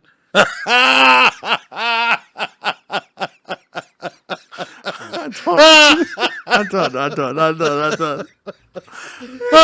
don't know what the hell Anton talking about, right? But look here, he's a man. He's different, Howard. He's different. He's cut from a different cloth. You got to be different if you could call him and say, the Prime Minister needs to do this, and still have a good relationship with him. Yes. Some fellas don't want you call their name, Anton. You're right, but Dan. You call their name, they mad at you. What the hell you calling me for? You didn't call my name all over the damn radio, blah, blah, blah. He is the leader, the Prime Minister of this country, the mover and the shaker, the single biggest mover and shaker in the Bahamas. Because no money can move more than the Prime Minister of any nation, right? And Howard, he doesn't have that spirit on him. Not everybody around him is like that. And I hope that they would take heed after him. I always called for that publicly. Yeah. But he's an amazing man, Yeah. Howard. I got to commend him because he told me a couple stories because you know that he spent some time in Grand Bahama. And I always like these old stories. He could have taken pentad seats if he had run for Marco City. Believe it or not. Listen. Believe it or not, the Prime Minister, if he had run for Marco City, he could outmaneuver and take over the seat of the opposition leader, Michael Pentad. Listen, you hear Philip Edward Brave Davis. He says, he thought he had the nomination. I laugh so much when he tell that story. Right. He say, Pitland call him and say, man, you ain't send your letter. You on there? No, he said, Oh, not that far yet, right. He said, you ain't send your letter. Right. For what? He said, I thought it was just going to nominate. Yeah, you get the nomination, right. But you got to There's a send process. the letter in. There's a process. Say, okay, so you say you wrote the letter, you sent the Right. letter in, then Right. you ain't hear from nobody. You say, I ain't hear from nobody. Right. And then he said, I try to reach Perry, I can't reach Perry. Right. I try to reach Hubert, I can't reach Hubert. He said, the fellas ducked me, right? partners. He said, I tried, this is partners. His law partners. He said, I try to reach the Prime Minister, couldn't Right. reach him. He said, Right. but after they couldn't run from me no Right. more. Right. He said, I finally get up and get in contact Right. with the PM. Right. And he said, Chief, what happened, man? What's going on? What happened? He said, man, they didn't tell you.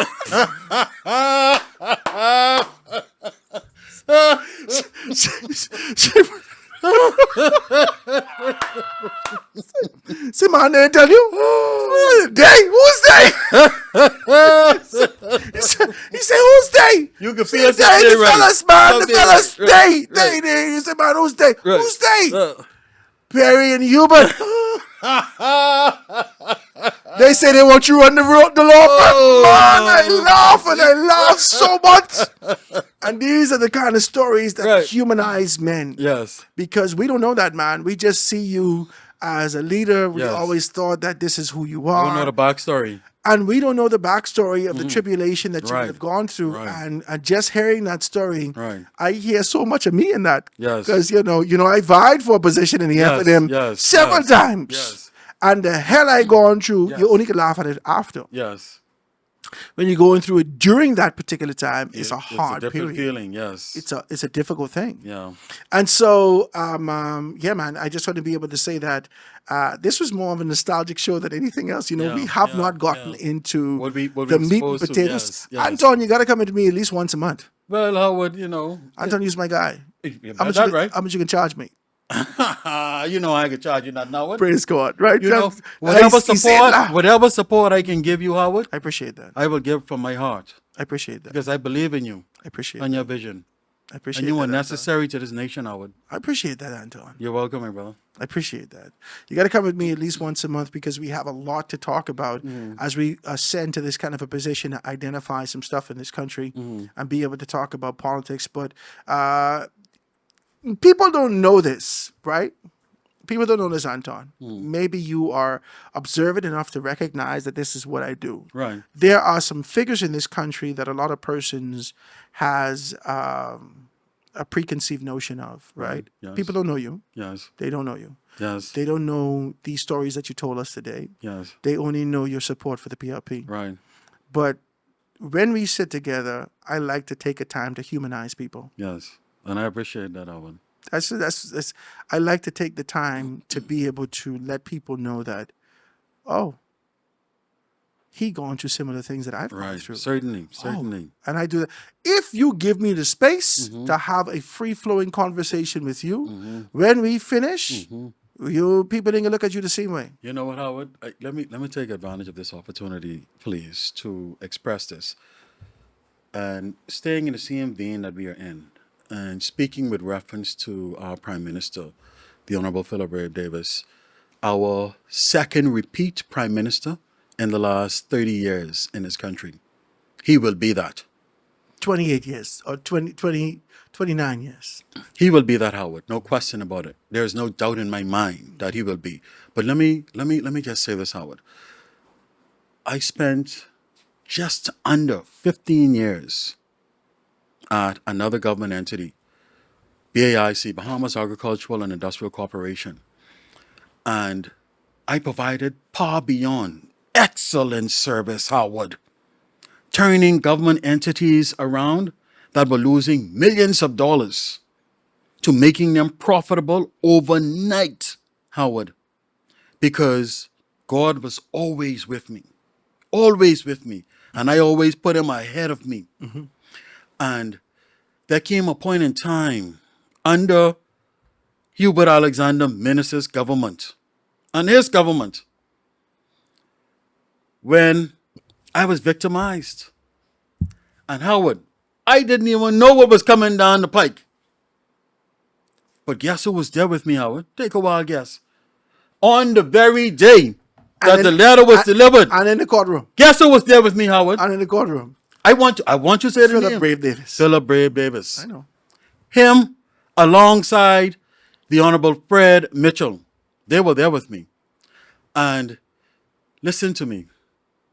I really appreciated their support from the bottom of my heart. Yeah, these are kind of Having people, those two you giants never go there. against them. You Having never go those two giants of men there. You can't who I go against respect. people who check for you when you're down. I appreciated that, Howard. You can't go against people who support you when you're down. And he went on to be with me, the Honorable Philip Brave Davis, when I went to trial, because it was his law firm that took the charge in my case. He even attended court with me. Court with me, Howard. Now, people see this. As a senior man in this country in law, he attended court with me. But see, Anton, people only look at this through PLP optics and say, oh, because he's a PLP. And they never take into consideration that other people who are PLPs, that this will never happen for them. You better, listen. You hit the nail on the head. Every man for himself, and Yes. God for us all. You Yes. better figure that out for Yes. yourself, brother. Yes. But there are some people, based upon your relationship with them, based upon your support to them, based upon how things are going, that they will always show up with you and for you. If I could end with one statement on Prime Minister, because I can't reveal too much, right? I ain't no snitch, as the young people say, right? And as the OGs say, I ain't no snitch. But let me look into your camera and say this direct to the audience. I had the opportunity, the privilege to meet with our nation's leader recently. And I said this on another show, the former platform where you were. I said this on Chicago Line Show to be specific. And one of the first things Prime Minister Davis said to me, we were sitting just as close as me and you were sitting, Howard, facing each other. I was looking at him, he was looking directly in my eyes. And he said to me, Anton, I want you to know that I love you.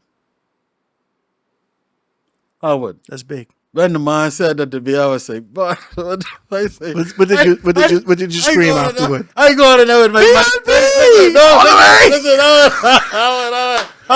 Howard. I go on in the meeting with my Mike Tyson gloves on, right? With my Muhammad Ali gloves on. I ready to dodge, and throw a blow. Dodge, and do uppercut. And the man in the flesh, the prime minister of this nation, looked me directly in the eyes and he said, Anton, I want you to know that I love you. I had to reciprocate the response, Howard, because I love him. I always profess that whenever I call in on the shows. I make no secret of that. I love my prime minister. I love my first lady. I also, extension, have love for all of my leaders in the PLP. I love former Prime Minister Perry Gladstone Christie. You even accuse me of defending former Prime Minister PGC more than I defend the Honorable Philip Brave Davis. It was the joy of No, Howard. Look here, Howard. In my mind. Look here. Listen. In my mind. In your mind. Now, listen here. While I'm on This man carrying, you carrying no matter, right? Davis Hanna. But listen here. Why can't Brave so hard? But listen here, Howard. Listen here. Don't you know, Howard? Don't you know? I mean, you should know. You're a father. You're a husband. The person who you expect the most from, the greatest from, You get them hardest. is the person you carry the hardest. That's heavy what you're saying. I've taken lots of blows. That's heavy what you're saying. Lots of blows for the Honorable Philip Brave That's Davis. heavy what you're saying. Lots of stripes on my back for the Honorable Philip Brave Davis. Paid big prices for the Honorable Philip Brave Davis. Yeah. And I did it all gladly. Yeah. He's a great man. Yeah. And he will return as prime minister in this country. That ain't got nothing to do with politics. That's just speaking as God gave it to me. Well, I like this conversation. I know a lot of people are like, oh, there's a Scott we can hear all day. Jesus, what Howard do? Oh, God.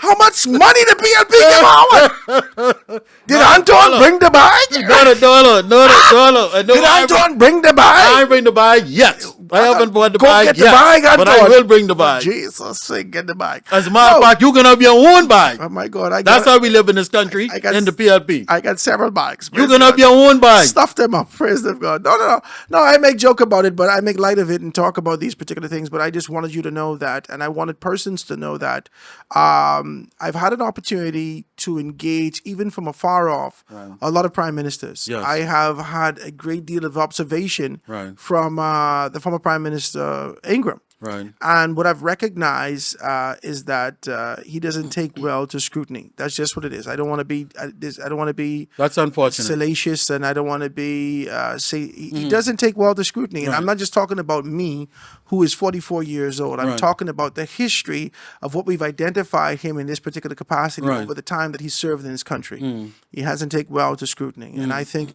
I've heard this from persons who have served so close to him, and persons who have served him for a long time. Not that he's not he's not always right. Can I say this? Right? He's not always right. No man is always right. None. And even Jesus Christ and the Father Almighty in the throne room got 24 elders down there in the throne room. Right? What they for? They for advice. They're advisors, right? The Word of God says to us, there is wisdom. Yes. When there is a collective coming together, and I surmise that. But when the collective, you could be able to find an answer, and wisdom is in when you go to a congregation and ask them and put these particular things to them. And if you're sitting in this kind of an elevated position and no one can say nothing to you, that means I can't even learn nothing from you. I can't even learn nothing from you. I'm so eager, and I've always quietly said to myself that I'd love to be able to be an apprentice to a prime minister. Yes. I've always wanted to be able to be an apprentice to Perry Gladstone Christie. I want to be around him. I want to see how he's move and shake and seal these deals. Learn and so the forth. ways. I want to know. Yes. Right? And I've always looked at Ingram, heard the stories of him, and said, I don't know whether or not I'd even be allowed to get in this space. That close to him, Because the way, and it ain't necessarily a bad thing, but the way in which he does these particular things may not necessarily be conducive to this kind of a contribution. The public consumption, right?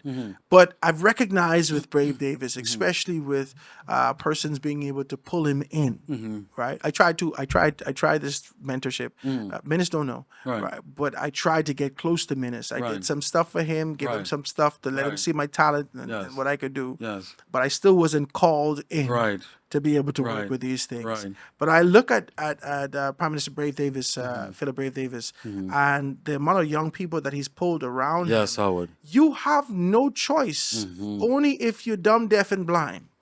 You have no choice but to learn something because of the proximity he's put you to him. Yes. You have to look at these things. Yes, Howard. When you look at the tray has grown Yes. exponentially. Exponentially. No question about it. Latrey has grown exponentially. Yes. I still think you should leave those historic elements alone, Trey.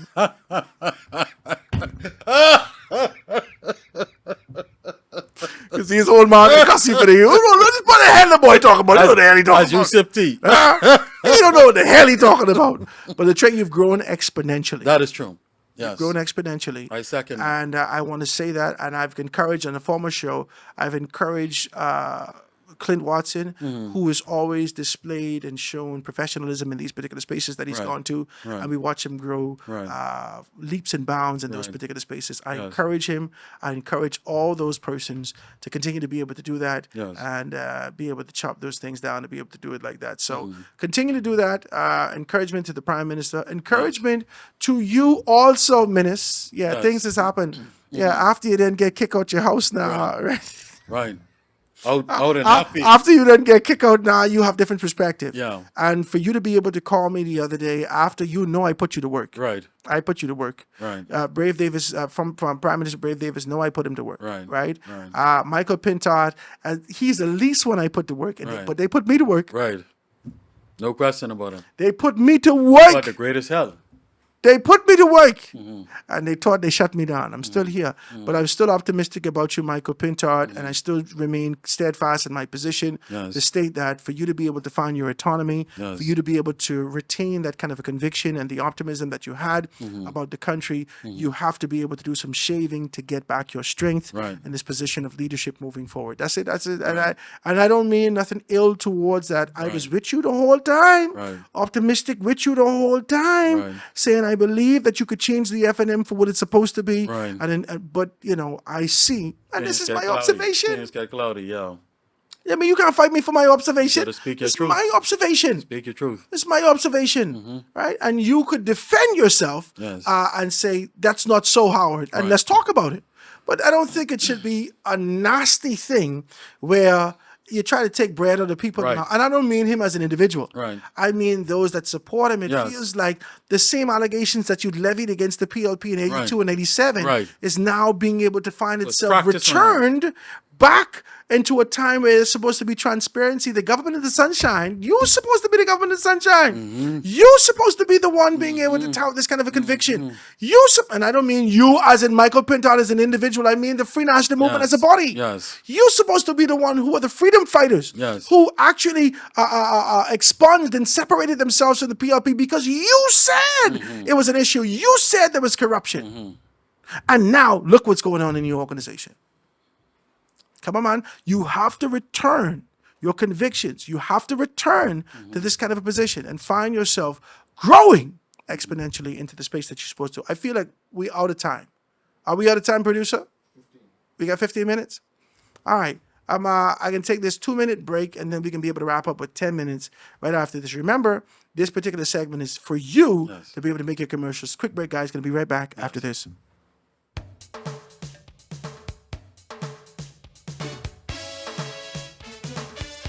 Yeah, slamming.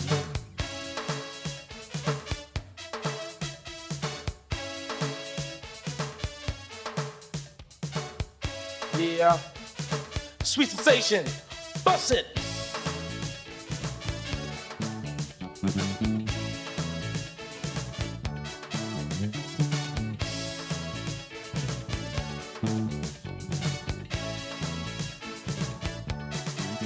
I left school. Greta called me dumb, cause I didn't know what was 1 and 1. I ran home, as same as can be, bring back some pets, and show it to she. I show her my roachy, I show her my centipede, I show her my spider. She jump, she jump, she jump, she jump, she jump, she jump. When you see the froggy, woo! Yeah.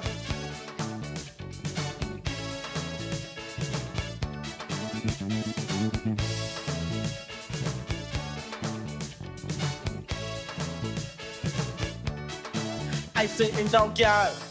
You gonna show me that song? She said I might be scared, but boy, I ain't dumb. Why you don't try to get it right? You always hanging out with them boys on the blocks all night.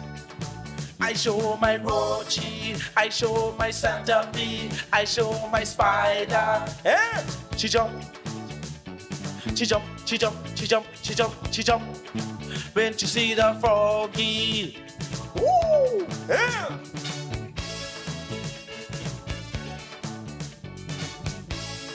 Whoa! Ah.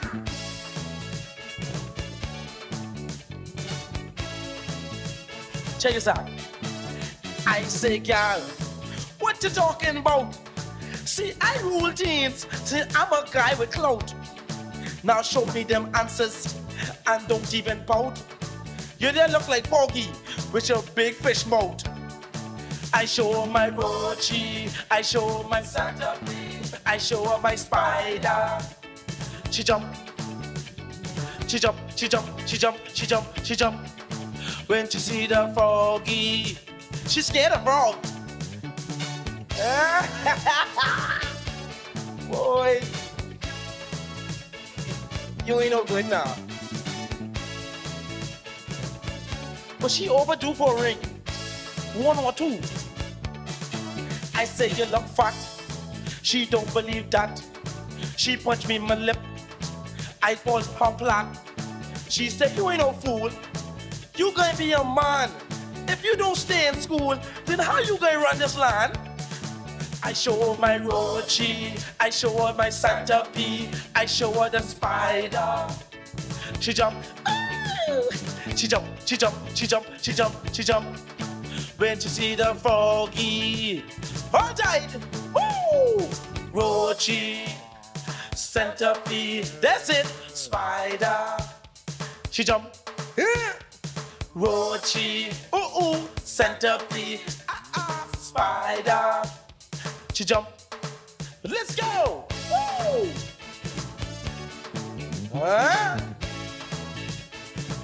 Moringa! Woo! Roachy, woo! Centipede, spider. Roachy. You know what? I would have ring her 1 or 2, but I think she right. Maybe I should stay in school and learn the rule.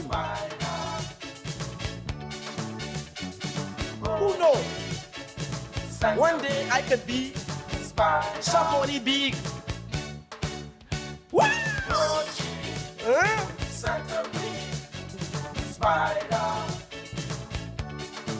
I show her my roachy, I show her my centipede, I show her my spider.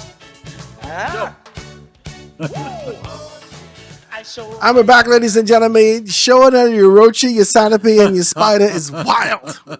You're gonna calm down with that. And she jump? She jump. You ain't touch her yet. She jump. Well, listen, guys. It's been Anton. This is a wonderful conversation I had with you, my brother. I enjoyed this. Same here, my brother. I didn't have an intent. And you know what? And I keep telling people, I am kind of authentic, right? I believe in this kind of organic thing that happens, right? I hear some people. I was an organic Bahamian. See, nothing scripted. Nothing is scripted. No, this isn't scripted at all. But I wanted to. We wanted to have a conversation about politics. We wanted to talk about this kind of an idea that would talk about specificity in particular constituencies and the strengths and weaknesses that exist in those things. I feel like we're going to have time to talk about that. I feel like we're going to have time to be able to talk about the SWOT analysis in these areas. Yes. I feel like we're going to have time to be able to break that down. We're going to put put the information out there. Right. We're going to give you the information Right. and do another survey. Yes. Yes. I still got them 5,000 people lay down in the thing, Yes, right? So that's gonna be major. I still got them numbers. I still got your numbers and all those particular things, and I want you guys to participate. Right. Right? We expect those numbers to increase exponentially, Yes. and we could be able to give a better view. Yes. Right? Yes. Inclusive of particular questions that we're going to make modifications to be able to get a better analysis of what's happening. And then we're going to deliver that to the Bahamian people and talk about that. So I think that there's going to be a time to talk about those SWOT analysis, the strengths, the weaknesses, the opportunities, the threats for both the FNM, the PLP, the COI, and the independence that's coming into these particular spaces. Right. But this time, I want to thank you for allowing us to be able to get into this sort of an organic conversation about who you are, Yes. your contributions that you've made over the years, Right. the heart that exists in these particular organizations, Yes. and the idea of being able to get back to this and why these men should be in the position Right. that they're in, right? A lot of people say, like I said, a lot of people say, Minister, I no heart. Right. Do you have a heart? Where is your soul? Where is your soul? Do you have a heart?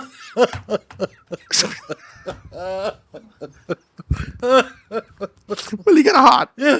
He got a heart. Because he had to call me. He called me and say, that's damn good what happened to you.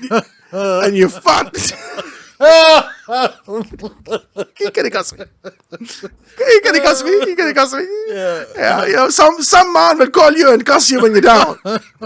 So while you're on the ground, they spit on you, right? You're right with that. No, but he was truly a professional, and I want to thank him. And keep pushing, Minister. Keep doing what you got to do, right? All those particular persons, right? I don't put my mouth on God anointed. I just got to be decent about that. Yes. And be able to say those particular things, right? But I got to encourage all men.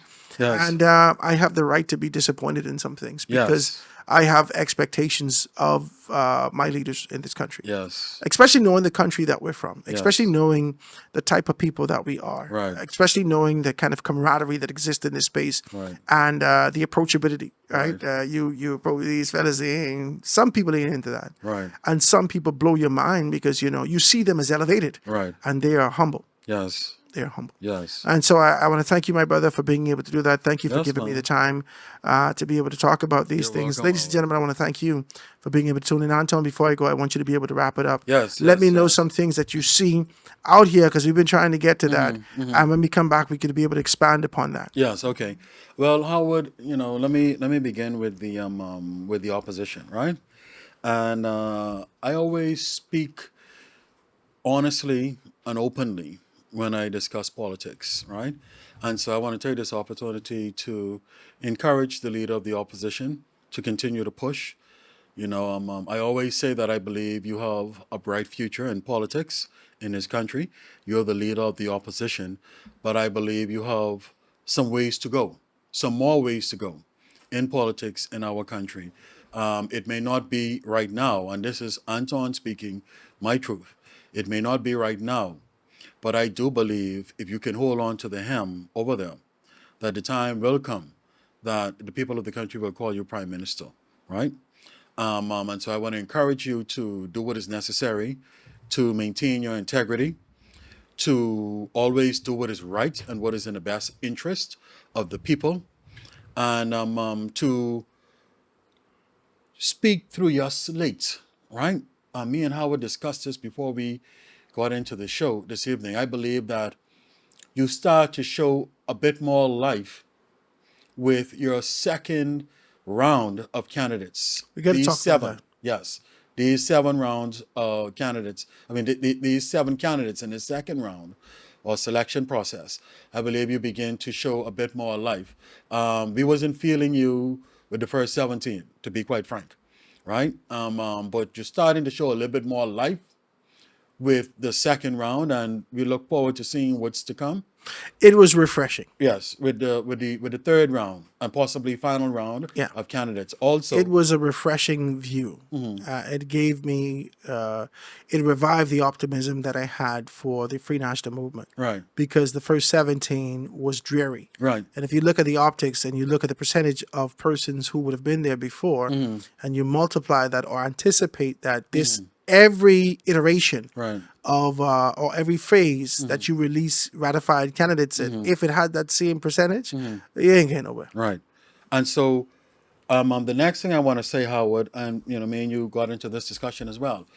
I do believe, and I've been saying this already publicly, so it's nothing new. I do believe that my party, the Progressive Liberal Party, the party that I support, we will shed some skin in the next general election. No question about that, Howard. And some of our people have some more maturing and growing up to do. Some of our people need to be closer followers of the Prime Minister. And some of your people have come to the end of their road. And that is true too. And that is true. And so They're done. And so even with me saying we're going to shed some skin, which I sincerely believe from the bottom of my heart, and I speak truth according to power and according to how God leads me and permits me to speak. But I also still believe we will retain the government. I do believe wholeheartedly we will retain the government. But for me, as a nationalist, as a patriot, and even as a PLP, as a man, as a father in this country who wants to see better for our children, all of our children, I do also believe that we need to improve the balance in Parliament. The balance is too top heavy in Parliament. I want to see an exciting next Parliament, 2026 and beyond. I want to see where we have a good energy coming from the opposition, not because they have 7, but because they have more numbers, more representatives in the House speaking on behalf of Bahamians across the country. I like it. Even while we are still retaining the government. That's like what I it. want to see. Because it makes for better politics, better decision making, and better overall good for the Bahamian people. That's what I care about, Howard. Anton, I want to thank you, my brother, for being able to sit with us and really being able to have a conversation with us. This ain't just like a regular telephone call. No, it's certainly not. This ain't a regular telephone call. This was a part of being able to get deep into you, into your contribution, into really your relationships and how you are. And I really want to thank you for allowing us to be able to put a face. And thank you too, Howard. Yeah, because a lot of persons ain't how you look. Right? yeah. They won't put a face. I sort of like it like that, but anyway. They know now. Right? They put a face. They put a face to, and they really put a heart to it because sometimes it's just cold, scripted. This is what it is, and all right. Thank you for the opportunity, Howard. Bye. Yeah. But now is the time to be able to get a little bit deeper. So, Yes. you are always welcome back, my brother, to be able to sit with me and have that conversation. I thank you for being able to do that. And ladies and gentlemen, we're going to see you again tomorrow right here on The Foundation. Yes. If we could do a little handshake on that. Thank you, my brother. Absolutely. God's blessings. Absolutely, man. All right.